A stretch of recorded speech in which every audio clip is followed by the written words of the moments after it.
Morning, Alfredo. Morning. How did last night go? Yeah, it was a real good night. The only thing bothering me was the cold inlet temperature. It was kind of spiking, and I don't think it's for real because I checked the whole picture and I don't see other indicators showing that it's a real high temperature. But anyway, you better send someone there to check it out. Oh, I see what you mean. I'll send the electrician. I'll put that on my list. I'll send the electrician to check that out as soon as possible. Anything else? Yeah, the other thing was a little fluctuation in the screw current, the full load amps, but it's, something minor. Oh, I see what you mean. It's bouncing all over the place. I'll have them check that out too. Okay. How are you, my friend? Hey, Pedro, good morning. Morning. I got a work order here for the inlet cold mill temperature. Last night it was spiking all over the place. Could be false, but this is your work order. If you could check it out as soon as possible. Call the control room. Make sure the mill's down before you do it. I don't want to knock down the mill. All right? Okay, no problem. I'll be there in 5 minutes. Thank you. Okay, I'll do it as soon as I can. All right. What a crazy morning. It's Monday morning, folks. Hey,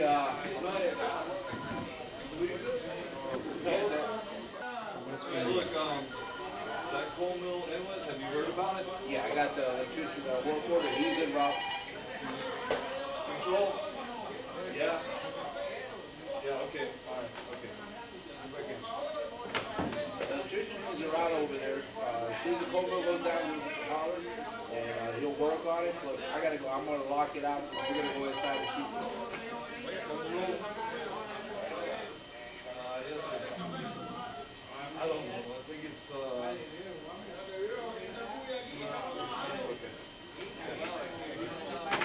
I was telling you, we're gonna be headed over there. When it goes down, we'll lock it out. We'll call you, okay? We're gonna go inside and check the screw off. Pedro, I need you to come to ER6, lock out the cold mill.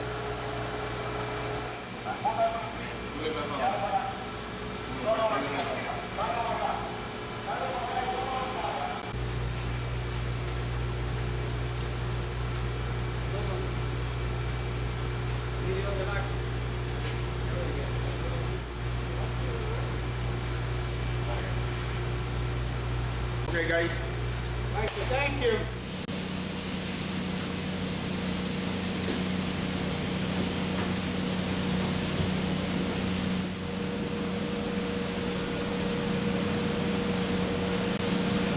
Room, can you reduce the draft? Oh, he heard us. Yeah. Man, he's having a hell of a day, bro. Oh, yeah. Here we go. Let's go.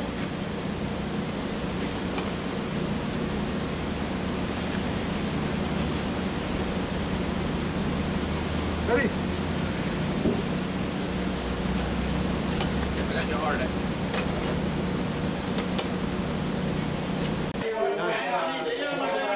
Controller, work around in the inlet RTD temperature. The cable was loose.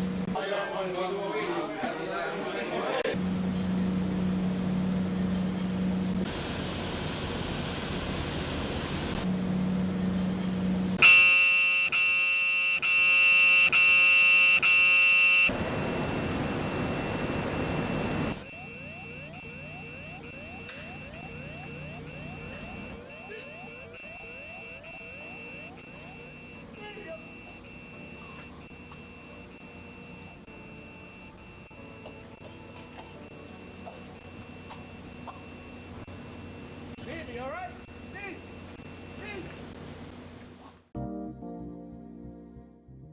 Of all the major equipment in our plant, the coal mill is seemingly the least problematic.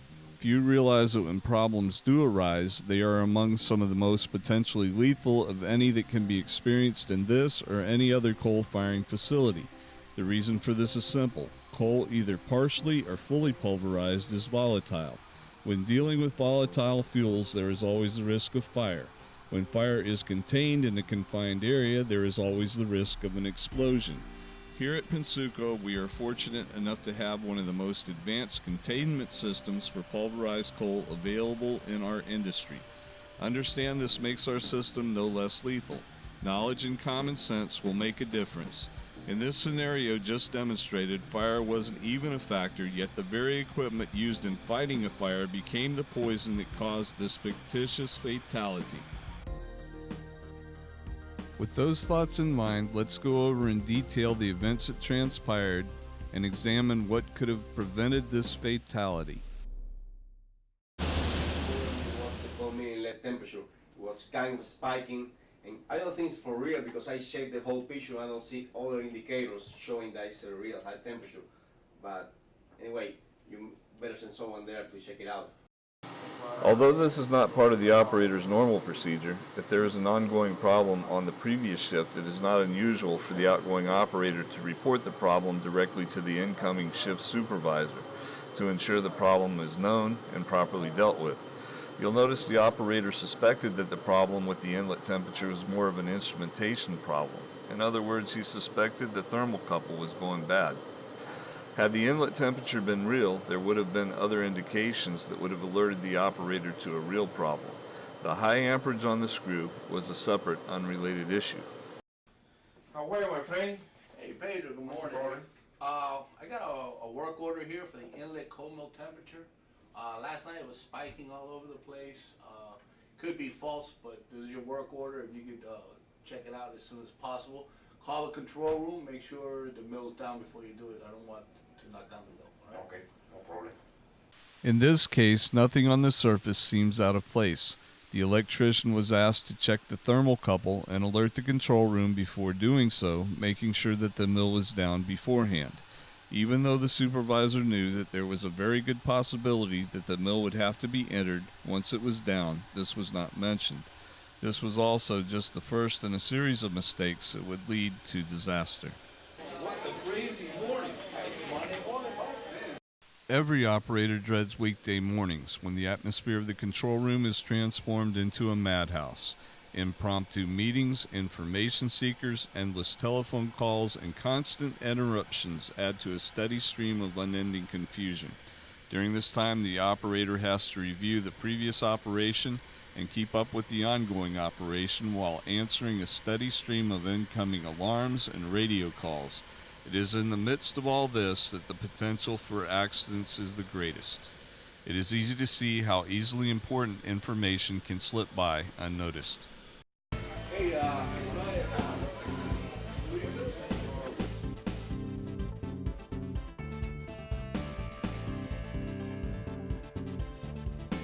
I need you to come to ER6, lock out the cold mill. The supervisor makes sure the coal mill table is locked out as part of his normal procedure for entering the mill, but only a portion of that procedure is followed. Notice that the mechanic accompanying the supervisor failed to attach his own lock to the box. Notice the electrician is not only present when the table is locked out, but he is actually the one that locks it out. In performing this act, he must have realized the coal mill was going to be entered. What is completely ignored, and equally as important, is locking out the CO2 system.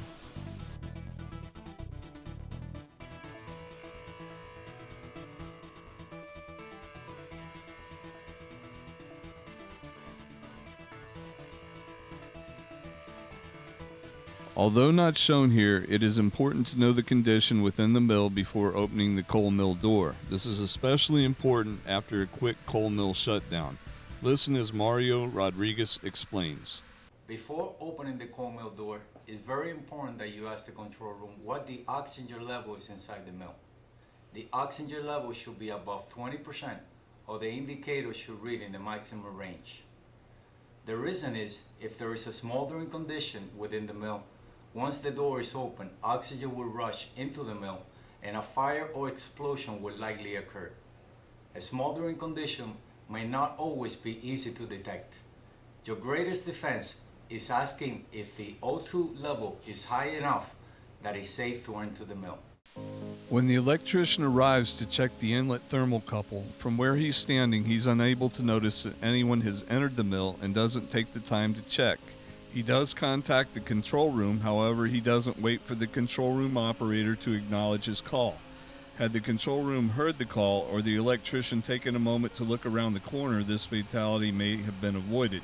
Understand that in the resulting investigation, while the electrician would certainly share a large portion of the blame, he would most likely not be found directly at fault. Those directly at fault would be those entering the mill that failed to lock out the CO2 system. Let's listen as Mario explains what happened next. As the electrician opened the box for the wiring on the coal mill inlet temperature, it resulted in a short circuit. This means the temperature shot to a maximum exceeding the high temperature range. The computer sees the temperature as real and reacts to safeguard the system.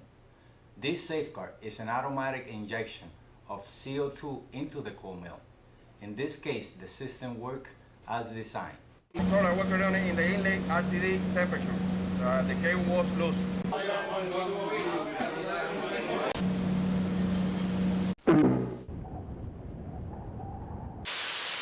CO2, or carbon dioxide, as seen in this demonstration, is colorless, odorless, and deadly. It is released in two forms, vapor and liquid. The alarm in the coal mill and the baghouse that detect high temperature are set to shoot CO2 in both forms at once. If, while in a compartment, liquid CO2 is released, there'd be virtually no warning symptoms and you'd be unconscious within seconds. To give you a good idea, if the discharge of CO2 isn't immediately detected and shut down by the control room within 6.5 seconds, about 900 tons of CO2 isn't immediately detected and shut down by the control room within 6.5 seconds, about 900 tons of CO2 would pour into a coma and death would follow quickly. Anyone outside the compartment that would attempt to remove the victim would likely meet the same fate. In the coal mill or baghouse, vapor CO2 can be released by the control room operator by manual command only. This is used in a non-critical situation when the operator knows there is a high temperature, however feels there is enough time to allow the vapor to bring the condition under control. When dealing with a volatile fuel such as coal, it is not unusual to have a sharp spike in temperature. Once the temperature exceeds a certain point, the liquid CO2 will flood the mill or baghouse in order to bring the temperature down immediately. Whenever the plant is in operation or has been shut down temporarily, if you're going to be working on top of the pulverized bins for any reason, it's vitally important to check with the control room to make sure no high CO level or high temperature is present within the bins. When working around the explosion vents, unless the pulverized bins have been emptied, it is important to always realize that sudden spikes can occur that will activate these vents at any given time. Certain levels of CO could be encountered anywhere within the coal mill system, however are most likely to be encountered within the coal mill dust collector. As fine coal particles accumulate within a contained area, they heat through a process of oxidation, creating a gaseous vapor of carbon monoxide. CO is a far more lethal gas than CO2. As an example, inhaling one breath containing 30% CO can cause immediate death. When work must be performed in the baghouse, you must verify the CO level of the coal mill dust collector outlet before entering the dust collector. This level reading must be verified with the control room, and the reading must read lower than 100 parts per million before it is safe to enter the baghouse.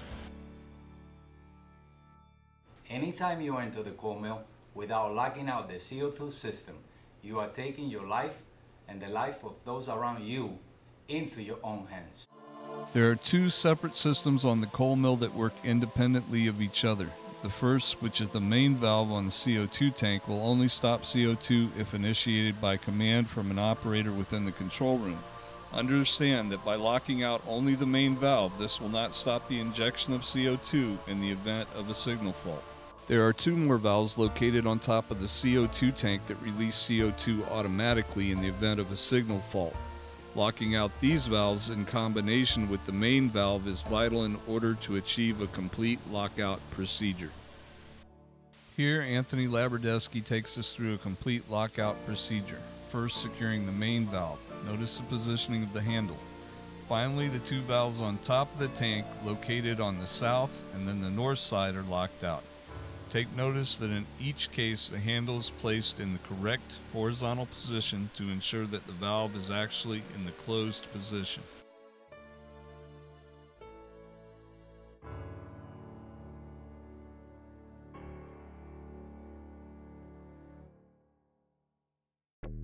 While in the field, you as a field operator may be told to activate the CO2 if the supervisor or control room operator feels the necessity that the CO2 must be fired in an emergency. There are various toggle switches with pins located in various locations that can be released to either the coal mill or dust collectors or pulverized bins. It is your responsibility to know where each switch or button is located. Each is clearly labeled to deliver the CO2 to the affected area. Familiarize yourself with where each switch is located ahead of time and make sure that you are activating the correct switch to the correct compartment where it is needed. Understand that if such an event occurs, it will be under emergency conditions. Remain in contact with the control room and continue to hold the toggle switch down until either you feel your life may be threatened or you're told to release it. Listen as Bert West from Chemtron explains. In the event of a fire and you have no means of electrical power whatsoever to operate the low pressure CO2 system, then you have to manually discharge it mechanically or pneumatically from these two stations here. The areas are labeled coal, mill, and duct, and dust collector. So after you determine what area has the fire, pull the pin and then hold down this lever and you begin discharging CO2. CO2 will continue to discharge until you return that level back into that position. So it's not automatic, it's manual. For the full duration that you have the lever down in the open position, you continuously dump CO2.